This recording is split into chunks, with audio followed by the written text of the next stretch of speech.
Praise the lord. ಪ್ರೀತಿಯ ಸಹೋದರ ಹಾಗೂ ಸಹೋದರಿ, ಈ ದಿನ ನೋಡಿದ್ರಲ್ಲಿ ಬಹಳ ಸಂತೋಷವಾಗಿದ್ದೇನೆ. ಯೇಸು ಕ್ರಿಸ್ತನ ಶ್ರೇಷ್ಠವಾದ ನಾಮದಲ್ಲಿ ನಿಮಗೆಲ್ಲರಿಗೂ ವಂದನೆ ಸಲ್ಲಿಸ್ತೇನೆ. ಶಾಲೋಮ್, ನಿಮಗೆ ಸಮಾಧಾನ ಉಂಟಾಗಲಿ. ಪ್ರೀತಿ ಮಕ್ಕಳೇ, ಕಳೆದ ವಾರ ಅದ್ಭುತವಾಗಿ ಕಾಪಿಕೊಂಡು ಈ ಹೊಸ ದಿನ ನೋಡುವಂತೆ ಕೃಪೆ ಮಾಡಿಕ್ಕಾಗಿ ದೇವರ ನಾಮಕ್ಕೆ ಸ್ತೋತ್ರ ಸಲ್ಲಿಸೋಣ. ಪ್ರೀತಿ ಮಕ್ಕಳೇ, ಈ ಮುಂಜಾನೆ ವೇಳೆಯಲ್ಲಿ ದೇವರು ಒಂದು ಒಳ್ಳೆ ವಾಗ್ದಾನ ಕೊಟ್ಟಿದ್ದಾರೆ. ಏನಂದ್ರೆ, ಶಾಂತಿಯನ್ನು ನಿಮಗೆ ಬಿಟ್ಟು ಹೋಗುತ್ತೇನೆ ಎಂಬುದಾಗಿ. ಹೌದು ಪ್ರೀತಿ ಮಕ್ಕಳೇ, ದೇವರು ನಮಗೆ ಶಾಂತಿಯನ್ನು ಬಿಟ್ಟು ಹೋಗುತ್ತಾರೆ ಎಂಬುದಾಗಿ. ಇದಕ್ಕೆ ಆಧಾರವಾಗಿ ಯೋಹಾನ ಬರೆದ ಸುವಾರ್ತೆ 14ನೇ 27ನೇ ವಚನ ನಿಮಗಾಗಿ ಓದ್ತೀನಿ. ದಯಮಾಡಿ ನಿಮ್ಮಲ್ಲಿ ಸತ್ಯವೇದವಿದ್ದರೆ ತೆಗೆದು ಧ್ಯಾನಿಸಬೇಕೆಂಬುದಾಗಿ ನಾನು ಕೇಳ್ಕೊಳ್ತೇನೆ. ಅಲ್ಲಿ ಹೀಗೆ ಬರೀತಾರೆ, ಶಾಂತಿಯನ್ನು ನಿಮಗೆ ಬಿಟ್ಟು ಹೋಗುತ್ತೇನೆ, ನನ್ನಲ್ಲಿರುವಂಥ ಶಾಂತಿಯನ್ನು ನಿಮಗೆ ಕೊಡುತ್ತೇನೆ. ಲೋಕವು ಕೊಡುವ ರೀತಿಯಿಂದ ನಾನು ನಿಮಗೆ ಕೊಡುವುದಿಲ್ಲ. ನಿಮ್ಮ ಹೃದಯವು ಅಲ್ಲೆಲೂಯಾ. ಹೌದು ಪ್ರೀತಿ ಮಕ್ಕಳೇ, ದೇವರು ಹೇಳ್ತಾರೆ, ಲೋಕ ರೀತಿಯಲ್ಲಿ ನಿಮಗೆ ಶಾಂತಿಯನ್ನು ಕೊಡುವುದಿಲ್ಲ, ಬದಲಾಗಿ ನಾನು ಒಳ್ಳೆಯ ಶಾಂತಿನ ನಿಮಗೆ ಕೊಡ್ತೇನೆ ಎಂಬುದಾಗಿ ದೇವ್ರ ವಾಕ್ಯ ಹೇಳ್ತದೆ.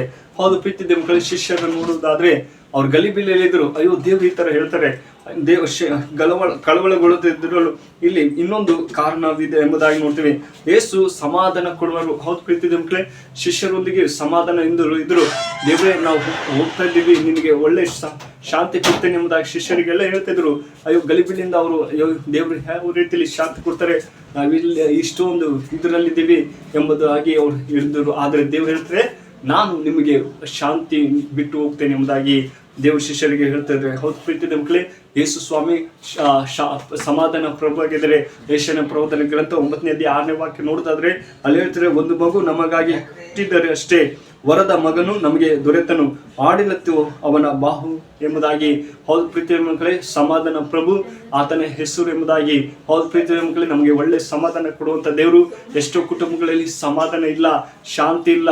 ಆದರೆ ಇಂದು ದೇವರು ನಮಗೆ ಸಮಾಧಾನ ಪ್ರಭು ಆಗಿದ್ದಾನೆ. ನಮ್ಮ ಎಲ್ಲ ಕೊರತೆಗಳನ್ನ ನೀಗಿಸುವಂತ ದೇವರು, ಮತ್ತೆ ಆತ ಶಾಂತಿ ಕೊಡುವಂತ ದೇವರು, ಒಳ್ಳೆ ರೀತಿಯಲ್ಲಿ ನಡೆಸುವಂತಹ ದೇವರಾಗಿದ್ದಾನೆ. ಪ್ರೀತಿ ಮಕ್ಕಳಿಗೆ ಎಂದಿಗೂ ನಮ್ಮನ್ನು ಕೈ ಬಿಡುವುದಿಲ್ಲ. ಆತ ನಮ್ಮನ್ನು ಕೈ ಹಿಡಿದು ನಡೆಸುವಂತ ದೇವರು. ಅಯ್ಯೋ ನನ್ನ ಮಗನೇ, ನಾನು ನಿನಗೆ ಶಾಂತಿ ಕೊಡ್ತೇನೆ ಎಂಬುದಾಗಿ ದೇವರು ಕರೀತದೇನೆ. ಹೌದು ಪ್ರೀತಿ ಮಕ್ಕಳಿಗೆ, ನಾವು ಆತನ ಬಳಿಗೆ ಬರಬೇಕು. ದೇವರೇ, ನೀನು ಹಿಡಿದಿಲ್ಲಪ್ಪ, ಶಾಂತಿ ನಿಮ್ಮನ್ನು ಬಿಟ್ಟು ಹೋಗ್ತೇನೆ ಎಂಬುದಾಗಿ. ಲೋಕ ರೀತಿಯಲ್ಲಿ ಶಾಂತಿ ಉಂಟು ಪ್ರೀತಿ ಮಕ್ಕಳೇ, ಎಲ್ಲರೂ ಒಳ್ಳೆ ರೀತಿಯಲ್ಲಿ ಎಂಜಾಯ್ ಮಾಡ್ಬೋದು. ಆದರೆ ದೇವರು ಕೊಡೋದೇ ರೀತಿ ಶಾಂತಿ ಬೇರೆ ಪ್ರೀತಿ ಮಕ್ಕಳೇ. ಆತ ಯಾವಾಗಲೂ ನಮಗೆ ಶಾಂತಿ ಕೊಡುವಂತ ದೇವರು, ನಮ್ಮನ್ನು ಒಳ್ಳೆ ರೀತಿಯಲ್ಲಿ ನಡೆಸುವಂತ ದೇವರಾಗಿದ್ದಾನೆ. ಆತನ ದೇವರು ಮತ್ತು ಮನುಷ್ಯರ ನಡುವೆ ಸಮಾಧಾನ ಕೊಡು. ಹೌದು ಪ್ರೀತಿ ಮಕ್ಕಳೇ, ಮನುಷ್ಯರ ಮಧ್ಯದಲ್ಲಿ ದೇವರು ಶಾಂತಿ ಸಮಾಧಾನ ಕೊಡಕ್ಕೆ ಪರಲೋಕದಿಂದ ಬಂದಿದ್ದಾರೆ.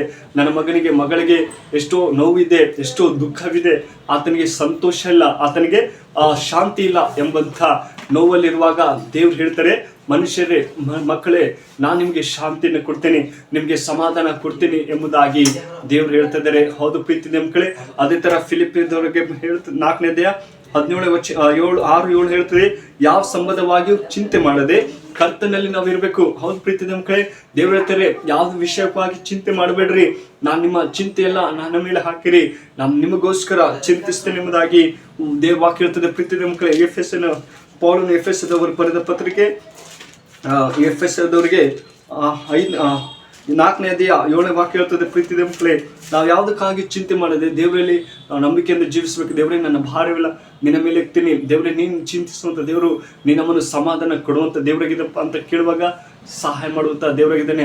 ಪ್ರೀತಿ ಮಕ್ಕಳೇ, ಈ ದಿನಗಳಲ್ಲಿ ಎಷ್ಟೋ ವ್ಯಕ್ತಿಗಾಗಿರ್ಬೋದು, ವೈಯಕ್ತಿಕ ಜೀವಿತದಲ್ಲಿ ಕಣ್ಣೀರಿಂದ ಜೀವಿಸ್ತಿದ್ರೆ, ಅಯ್ಯೋ ನನ್ನ ಜೀವಿತದಲ್ಲಿ ಶಾಂತಿ ಇಲ್ಲ, ಅಯ್ಯೋ ನನ್ನ ಜೀವಿತದಲ್ಲಿ ಸಮಾಧಾನವಿಲ್ಲ, ದೇವರೇ ನಾನು ಯಾಕೆ ಬದುಕಬೇಕು ಎಂಬಂಥ ಸ್ಥಿತಿಯಲ್ಲಿರುವಾಗ ದೇವರು ನಿಮ್ಮನ್ನು ಶಾಂತಿ ಕೊಡ್ತಾ ಇದ್ದಾನೆ. ಪ್ರೀತಿ ಮಕ್ಕಳೇ, ಸಮಾಧಾನ ಕೊಡುವಂಥ ದೇವರು ಎಂದಿಗೂ ಕೈ ಬಿಡೋದಿಲ್ಲ. ನಿಮ್ಮನ್ನು ಎಲ್ಲ ಚಿಂತೆ ಆತನ ಮೇಲೆ ಹಾಕಿರಿ, ಆತ ನಿಮಗೋಸ್ಕರ ಶಾಂತಿ ಕೊಡುವಂಥ ದೇವರು, ಸಮಾಧಾನ ಕೊಡುವಂಥ ದೇವರು. ಈ ವಾಕ್ಯ ನಿಮ್ಮ ಜೀವಿತದಲ್ಲಿ ಆಶೀರ್ವದಿಸಿ ಕಾಪಾಡಿ. May God bless you. ಪ್ರಾರ್ಥನೆ ಮಾಡೋಣ, ಕಣ್ಣು ಮುಚ್ಚಿಕೊಂಡು ಪ್ರಾರ್ಥನಾ. ಪರಿಶೋಧನೆ ಪ್ರೀತಿಯುಳ್ಳ ತಂದೆ, ಒಳ್ಳೆ ಸಮಯಕ್ಕಾಗಿ ಸ್ತೋತ್ರ. ಪ್ರೀತಿಯುಳ್ಳ ದೇವರೇ, ಮುಂಜಾನೆ ವೇಳೆಯಲ್ಲಿ ನೋಡೋದಕ್ಕೆ ಕೃಪೆ ಕೊಟ್ಟಿದೆ ಅಪ್ಪ. ದೇವರೇ, ಈ ದಿನ ಒಂದು ಒಳ್ಳೆ ವಾಗ್ದಾನ ಕೊಟ್ಟಿದ್ದಪ್ಪ, ಶಾಂತಿಯನ್ನು ನಿಮಗೆ ಬಿಟ್ಟು ಹೋಗ್ತೇನೆ ಎಂಬುದಾಗಿ. ಹೌದಪ್ಪ, ಈ ವಿಡಿಯೋ ಯಾರು ನೋಡ್ತಾರೋ, ಎಷ್ಟೋ ಜನ ಶಾಂತಿ ಇಲ್ಲದೆ ಸಮಾಧಾನ ಇಲ್ಲದೆ ಜೀವಿಸ್ತಾ ಇದ್ರೆ, ಆ ಮಕ್ಕಳಿಗೆ ನಿಮ್ಮ ಕರಗಳಪ್ಪಿಸ್ತೇ, ಅವ್ರಿಗೆ ಶಾಂತಿ ಸಮಾಧಾನ ಕೊಡು, ಒಳ್ಳೆ ಆರೋಗ್ಯದಿಂದ ಕೊಡು ಸ್ವಾಮಿ ಅಂತ ಪ್ರಾರ್ಥಿಸಿದ್ರೆ ಅಪ್ಪ. ಪ್ರತಿಯೊಬ್ಬರನ್ನು ಆಶ್ರಯಿಸು, ಅವ್ರ ಶಾಂತಿ ಸಮಾಧಾನ ಕೊಡು, ಸಂತೋಷ ಕೊಡಪ್ಪ ಅಂತ ಪ್ರಾರ್ಥಿಸಿದ್ರೆ. ಪ್ರೀತಿಯುಳ್ಳ ದೇವರೇ, ಚಿಕ್ಕ ಪ್ರಾರ್ಥನೆ ಕೇಳೋದಕ್ಕಾಗಿ ಸ್ತೋತ್ರ. ಯೇಸು ನಾಮದಲ್ಲಿ ಬೇಡ್ತೇನೆ, ತಂದೆ, ಆಮೆನ್.